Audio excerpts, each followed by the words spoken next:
Bienvenidos a este nuevo video de trabajo social.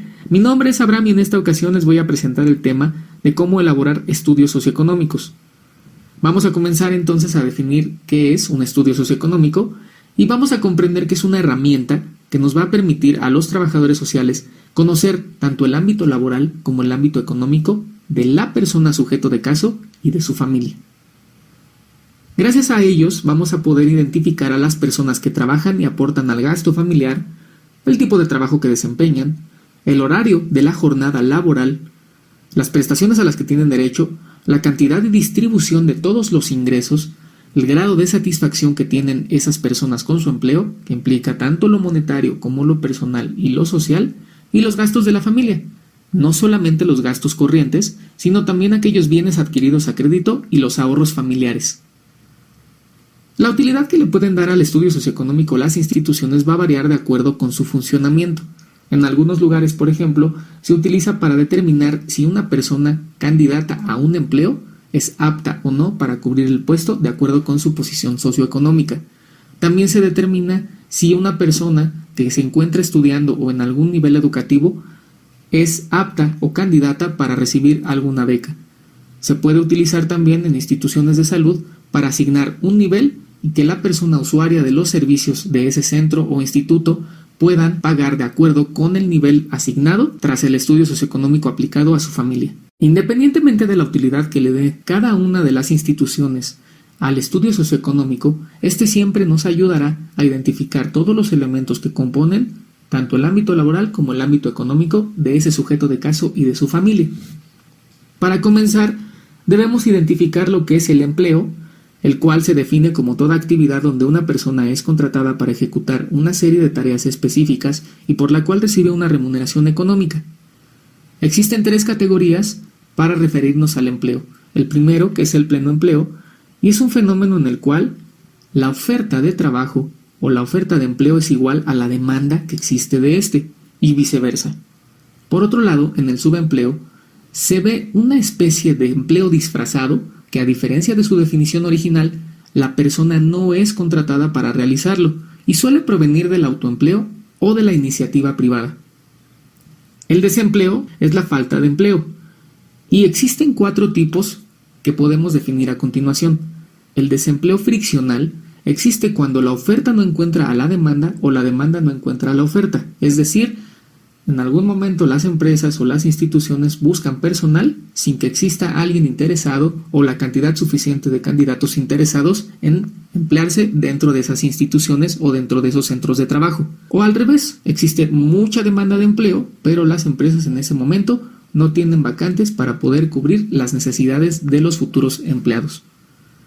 El estacionario, por otro lado, existe un perfecto equilibrio entre la oferta y demanda, pero solamente por ciertas temporadas del año. El desempleo cíclico, por otro lado, es cuando solamente se contrata por temporada a los empleados. Por último, el desempleo estructural es basado en los capitales variables y constantes del lugar del centro de trabajo.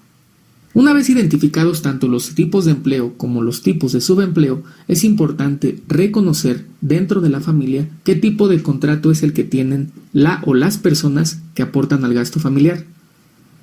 Existen diferentes tipos de contrato laboral, los cuales se mencionan a continuación. El primero es por obra o tiempo determinado y puede estipularse cuando lo exige la naturaleza del trabajo que se va a prestar o cuando se sustituya a otro trabajador de manera temporal. La explotación de minas, por ejemplo, entra en este tipo de trabajo. El de tiempo indeterminado es cuando las relaciones de trabajo indeterminadas exceden los 180 días y su fin es verificar que el trabajador cumple con los requisitos y conocimientos que se necesitan para llevar a cabo las funciones del trabajo que se ha solicitado. Hay otro que es el periodo de prueba, que implica de 30 a 180 días y de los cuales después el patrón deberá tomar en cuenta la opinión de capacitación, adiestramiento y productividad para despedir al trabajador o para darle un empleo de planta. El tipo de contrato por capacitación inicial implica que el trabajador se obliga a prestar servicios subordinados bajo la dirección y mando del patrón y de esta manera adquiera los conocimientos o habilidades necesarias para la actividad para la cual será contratado en un futuro. Por último está el contrato de relación de trabajo por temporada, en el cual podrán pactarse para labores discontinuas cuando los servicios que se requieren sean para labores fijas y periódicas de carácter discontinuo, en actividades de temporada o cuando no exijan la prestación de servicios toda la semana, todo el mes o todo el año. Una vez obtenida esta información en la entrevista, vamos a llenar una cédula similar a la que tenemos en pantalla. Muchas instituciones tienen una variación considerable de acuerdo con el formato presentado, sin embargo, por lo general, es algo muy similar. Un cuadro de estos equivale a una persona y cada una de las personas que tengan un empleo o subempleo van a requerir un llenado diferente. De esta manera vamos a contar al final con diversas cédulas que correspondan a cada una de las personas empleadas para poder hacer al final la suma de todos los ingresos. Como se puede observar en pantalla, las adecuaciones a cada uno de los cuadros, columnas y cédulas en general van a depender de acuerdo con la información que hayamos obtenido y con las necesidades de nuestra institución. En este caso, a pesar de que yo les mencionaba tipos de contrato más amplios y diferentes, en el ejemplo solamente contamos con 3. Las adecuaciones ya dependerán de acuerdo con la información que nosotros tengamos y con lo que hayamos recabado en las entrevistas. Sin embargo, para que se den una idea, el cuadro tiene los espacios suficientes para poder colocar un símbolo o una marca que determine qué tipo de contrato se tiene, la antigüedad, los días laborales, los días de descanso, etc. La cédula que tenemos en pantalla también se va a llenar con los ingresos y los egresos de la familia y del sujeto de caso. Para poder llenar este cuadro es muy importante tomar en cuenta que se van a colocar dentro de la columna que estoy señalando los nombres o el parentesco con el sujeto de caso de cada uno de los familiares que se encuentren trabajando. De este lado se va a colocar con número la cantidad del ingreso mensual y al final se va a hacer la suma para colocarla en este espacio. Posteriormente vamos a preguntar los egresos mensuales. Esto es muy importante tomarlo en cuenta porque en muchas ocasiones la familia no cuenta con una información exacta de cuánto gasta al mes por determinado servicio o por determinado rubro, como lo vemos aquí en columna. Tenemos la opción de ampliarla y poner otros gastos que no se hayan considerado en los ejemplos que nos hayan proporcionado, o bien colocarlas de acuerdo con nuestra información y con nuestro criterio profesional. Pero lo que es importante es que las personas nos den el aproximado más exacto, o si es posible la cantidad justa de gasto mensual por cada uno de los rubros, los cuales vamos a colocar en esta columna. Cada uno de estos aspectos, cuando se abordan desde trabajo social, puede ser muy subjetivo y en ocasiones es descrito como un mero listado de ingresos y egresos que quizá no impliquen los aspectos subjetivos de la familia y aquellos detalles que se nos hayan escapado si nos dedicamos a hacer el estudio socioeconómico como un mero trámite.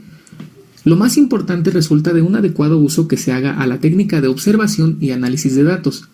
Puede ser de mucha utilidad para este fin el ofrecimiento de un juicio razonado en torno a la economía familiar del sujeto de caso, en el cual se pueda describir la percepción que realiza el trabajador social respecto al nivel de vida de la familia, lo que deberá hacerse vinculado a la información socioeconómica con las condiciones de vida y de la vivienda, los enseres domésticos, el confort y los demás detalles observados, ya que los datos enlistados solo constituirán eso, un enlistado que requiere la apreciación profesional de la situación observada.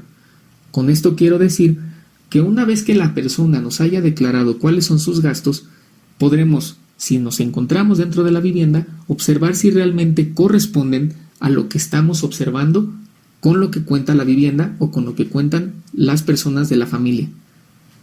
Una vez obtenidos tanto los ingresos como los egresos y tras haber hecho nuestro análisis profesional, debemos colocar una tipificación a la familia que se hará con base en los salarios mínimos que percibe el proveedor o los proveedores en suma.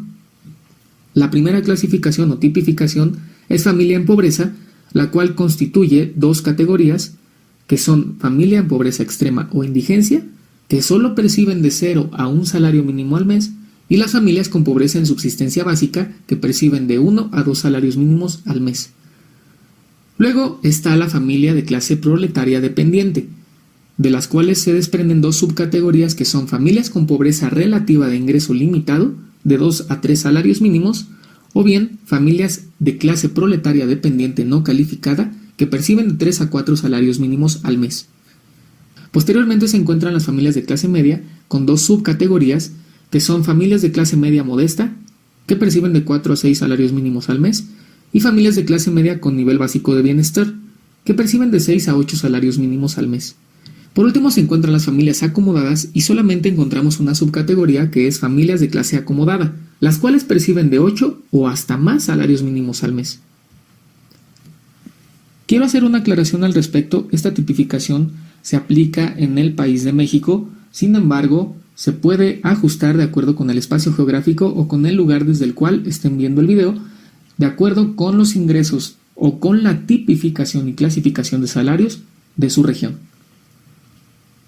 Para terminar nuestro estudio socioeconómico, debemos determinar la situación económica en la que se encuentra la familia. Para ello nos basamos en 3 categorías. La primera es déficit, la segunda es equilibrio y la tercera es superávit. El déficit implica que los ingresos sean menores a los egresos. El equilibrio, los ingresos y los egresos van a ser iguales, y en el superávit los ingresos van a ser mayores a los egresos. Vamos a colocarlo de acuerdo con el comparativo de ingresos y egresos obtenidos en la cédula anterior. Para poder entregar nuestro reporte final de estudio socioeconómico, es necesario que toda la información obtenida y el análisis hecho desde trabajo social sea redactado a manera de prosa dentro de un reporte que va a incluir como anexas las cédulas llenadas con la información de ingresos y egresos y la parte laboral. En el ejemplo que tenemos a continuación, redactamos a la única persona que se encuentra trabajando actualmente dentro de un caso simulado, la cual es la madre del sujeto de caso.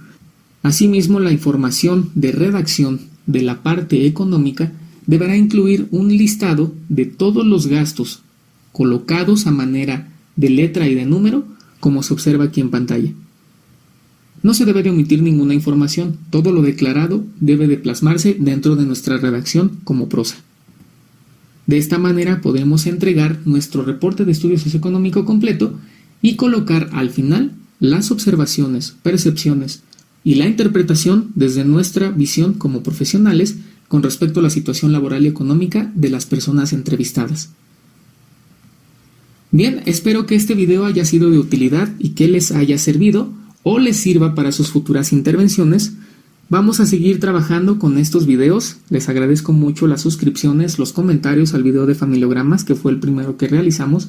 En adelante tendrán más información sobre técnicas, instrumentos, herramientas o intervención profesional desde el método de caso. Les agradezco mucho que hayan visto el video y cualquier duda, aclaración o sugerencia, con todo gusto pueden hacerla llegar al correo que se incluye en la descripción del video. Muchas gracias.